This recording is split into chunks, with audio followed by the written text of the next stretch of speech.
In a surprising twist, Republican Senator Mitt Romney broke with the president and his party, announcing he would vote to convict President Donald Trump.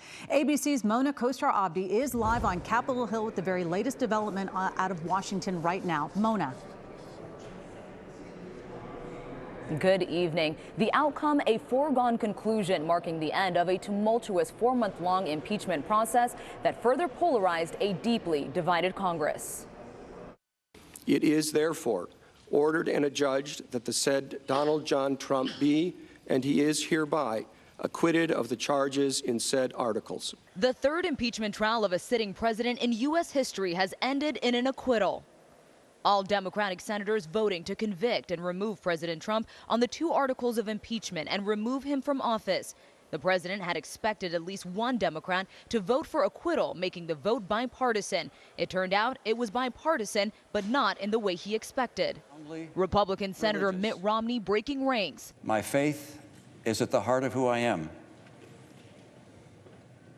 Becoming the first U.S. senator to vote to convict a president of his own political party. No, it was a flagrant assault on our electoral rights, our national security, and our fundamental values. Perhaps the most abusive and destructive violation of one's oath of office that I can imagine.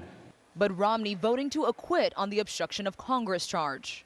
Several vulnerable red state Democrats had wrestled with the decision on whether to convict or acquit President Trump. Doug Jones of Alabama ultimately declaring, "Accordingly, I will vote to convict the president on both articles of impeachment.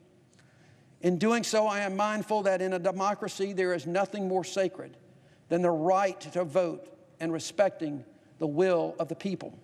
But Manchin's calls falling on deaf ears as Republicans declared an early victory.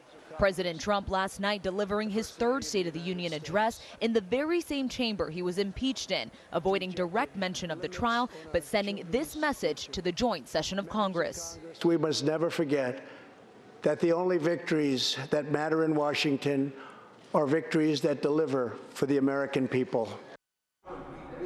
And Romney's decision is consequential. The president has long dismissed his impeachment as purely partisan, but now the Utah senator's vote to convict on that abuse of power charge contradicts that claim.